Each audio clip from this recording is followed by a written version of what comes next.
Iran আপনাকে স্বাগত জানাচ্ছে। আজকে তো ইসরায়েল, ইরান এবং আমেরিকার যে সংঘাত চলছে, এই সংঘাতের 12তম দিন। এই দিনের সবশেষ কি তথ্য রয়েছে? ইমদাদ, আপনাকে ধন্যবাদ। আপনি যেমনটি বলছিলেন যে 12তম দিন, তবে এই 12তম দিনের মধ্যে গত 11 দিনে যে সংঘাতটি হলো, এখন পর্যন্ত বলা হচ্ছে সবচেয়ে তীব্রতর দিন ছিল 11তম দিনটি, অর্থাৎ গতকাল রাতে যে হামলাগুলো হয়েছে, উভয় পক্ষই চেষ্টা করেছে তাদের সর্বশক্তি দিয়ে যতভাবে সম্ভব শত্রুপক্ষকে আক্রমণ গতকাল করা যায়। পিটার হেগসেথ একদম তিনি বলেছেন যে সবচেয়ে বেশি হামলা তিনি করবেন এবং সেটি কিন্তু হয়েছে।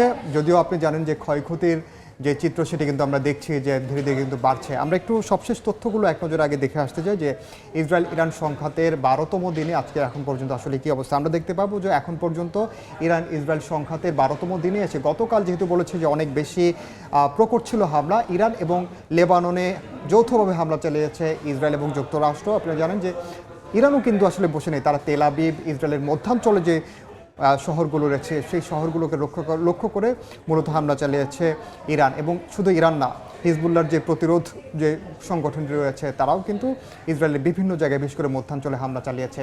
সেই চিত্র আমরা গণমাধ্যমে দেখেছি, বিশেষ করে এএফপি এবং রয়টার্সের যে ফুটেজগুলো রয়েছে সেখানে কিন্তু আসলে সেই ভয়াবহ চিত্রগুলো উঠে এসেছে। বিভিন্ন ভবন ক্ষতিগ্রস্ত হয়েছে এবং ভালোভাবেই আসলে ক্ষতিগ্রস্ত হয়েছে, সেখানে মিসাইল পড়ে থাকতে আমরা দেখেছি। ইরানের 10,000 বেসামরিক স্থাপনা এখন পর্যন্ত হামলা হয়েছে এমনটি দাবি করা হয়েছে ইরানের পক্ষ থেকে, এবং যেখানে মারা গেছেন 1300-র বেশি।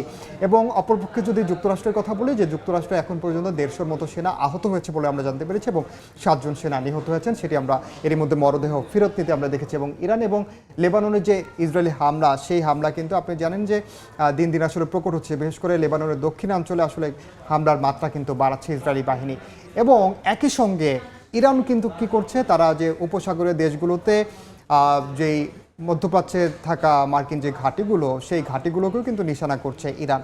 আমরা দেখেছি সবশেষ বাহরাইন, সংযুক্ত আরব আমিরাত এবং সৌদি আরবের যেসব দূতাবাস থেকে মার্কিন দূতাবাস কিংবা যে মার্কিন স্বার্থ সংশ্লিষ্ট যে স্থাপনাগুলো রয়েছে সেখানে হামলা চালিয়েছে ইরান। এবং সেখানে কয়েকটি মিসাইল ভূপাতিত করার দাবি করেছে সৌদি আরব এবং মার্কিন জোট। এবং এরই মধ্যে কি মজার যে বিষয়টি সেটি হচ্ছে, আপনি জানেন যে নেতানিয়াহুর অন্তর্ধান নিয়ে বা নিখোঁজ ছিলেন সেটি নিয়ে আসলে বেশ ধরনের কল্পনা ছিল। এর মধ্যেই আজকে ভিডিও বার্তা দিয়েছেন তিনি, সেখানে তিনি বলেছেন যে আসলে ইসরায়েল এই অন্তহীন যুদ্ধ চায় না। কারণ আপনি জানেন যে এর আগে যুক্তরাষ্ট্র বলেছিল যে এই যুদ্ধ অন্তহীন হতে পারে এবং তারা একেবারে শেষ দেখে ছাড়বেন। যদিও 4 সপ্তাহ সময় বেঁধে দিয়েছিলেন মার্কিন প্রেসিডেন্ট ডোনাল্ড ট্রাম্প, তবে খরচের যে চাপ, আপনি জানেন যে ইরানের সস্তা যে ড্রোনগুলো রয়েছে, বিশেষ করে শাহিদ সিরিজের ড্রোনগুলোর যদি কথা বলি, তার বিপরীতে প্যাট্রিয়ট মিসাইল দিয়ে সেগুলো ভূপাতিত করা আসলে অত্যন্ত ব্যয়বহুল হয়ে যাচ্ছে, এটি নিয়ে কোনো সন্দেহ নেই। সেটাই আসলে আমরা এখন শুনতে পেলাম ইসরায়েল প্রধানমন্ত্রী বিনিয়ামিন নেতানিয়াহুর কণ্ঠে।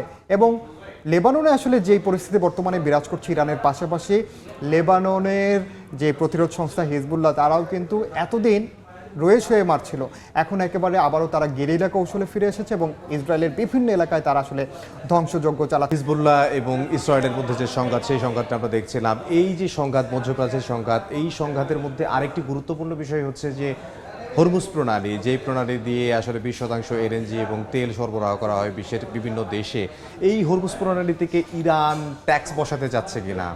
আসলে ইরান মূলত এই হরমুজ প্রণালীটিকেই তারা আসলে অত্যন্ত কৌশলগত তাদের ট্রাম্প কার্ড হিসেবে আসলে তারা ব্যবহার করছে। আপনি জানেন যে শুরু থেকেই বলেছে তারা যে এই হরমুজ প্রণালীতে দিয়েই মূলত তারা আসলে বিশ্বকে নিয়ন্ত্রণ করতে চায়। এবং সবশেষে এই অংশ হিসেবে আমরা দেখেছি যে এর মধ্যে তারা কিন্তু সেখানে মাইন বসাতে শুরু করেছে। যুক্তরাষ্ট্রের পক্ষ থেকে আসলে এমনটা দাবি করা হয়েছে, যারা বলছে যে ইরান এখানে মাইন বসাচ্ছে এবং এর মধ্যে অসংখ্য মাইনবাহী জাহাজ কিন্তু হরমুজ প্রণালীতে ঘোরাফেরা করছে। এবং এরই মধ্যে যুক্তরাষ্ট্র কিন্তু সেই মাইন স্থাপনকারী জাহাজগুলোতে আমরা দেখেছি তারা হামলা করতে শুরু করেছে এবং এখন পর্যন্ত 16টি মাইন স্থাপনকারী জাহাজ তারা ধ্বংস করার দাবি করেছে, অর্থাৎ পেন্টাগনের পক্ষ থেকে এ ধরনের দাবি করা হয়েছে। ইরান যখনই বলেছে যে তারা এ ধরনের কার্যক্রম করবে, তখনই কিন্তু আসলে মার্কিন প্রেসিডেন্ট ডোনাল্ড ট্রাম্প হুঁশিয়ারি দিয়েছেন। তিনি বলেছেন যে ইরান যদি মাইন স্থাপন করে এবং তাদের যেই জাহাজগুলো, অর্থাৎ হরমুজ প্রণালী দিয়ে যেসব যুক্তরাষ্ট্র কিংবা ইসরায়েলের পতাকাবাহী যে জাহাজে যদি তারা হামলার চেষ্টা করে, তবে ইতিহাসের ভয়াবহতম তারা পরিণতি ভোগ করবে ইরানকে, এমনটা আসলে হুঁশিয়ারি দিয়েছেন। এর মধ্য দিয়েই কিন্তু আসলে এই সংঘাতপূর্ণ অঞ্চলটি চলছে এবং কিছুক্ষণ আগে 3টি তেলবাহী ট্যাঙ্কারে আসলে হরমুজ প্রণালীতে হামলা হয়েছে এবং এর মধ্যে একটিতে আগুন ধরে যায়, সবশেষে আমরা যেমনটি জানতে পেরেছি। শুধু তাই নয়, ইরানকে রুখার জন্য অর্থাৎ ইরানকে প্রতিরোধ করার জন্য আরব সাগরে এর আগে অবসরে পাঠানো যেসব মার্কিন যুদ্ধজাহাজ রয়েছিল সেগুলোকে কিন্তু আবার নতুন করে তারা হরমুজ প্রণালীর দিকে পাঠাচ্ছে, যেন তারা মাইন স্থাপনকারী যেসব জাহাজ রয়েছে বা ভেসেল রয়েছে সেগুলোকে তারা ধ্বংস করতে পারে। আর এই মধ্য দিয়েই মূলত হরমুজ প্রণালীটি আসলে দুপক্ষের জন্য গুরুত্বপূর্ণ হয়ে উঠেছে, কারণ মার্কিন প্রেসিডেন্ট ডোনাল্ড ট্রাম্প তিনি বলেছেন যে তারা আসলে এই মুহূর্তে এসে তারা হরমুজ প্রণালীর নিয়ন্ত্রণ নিতে চায়। আপনি জানেন যে তারা এর আগে বিভিন্ন সময় গতকালকেও ডোনাল্ড ট্রাম্প একই কথা বলেছেন যে আসলে তারা হরমুজ প্রণালীর নিয়ন্ত্রণ নেওয়াটা এখন তাদের জন্য অত্যন্ত গুরুত্বপূর্ণ। বিশেষ করে বিশ্ববাজারে তেলের দাম বেড়ে যাওয়ার পর মার্কিন প্রেসিডেন্ট ডোনাল্ড ট্রাম্প সহ ইউরোপের নেতারা এক ধরনের চাপের মুখে ছিলেন।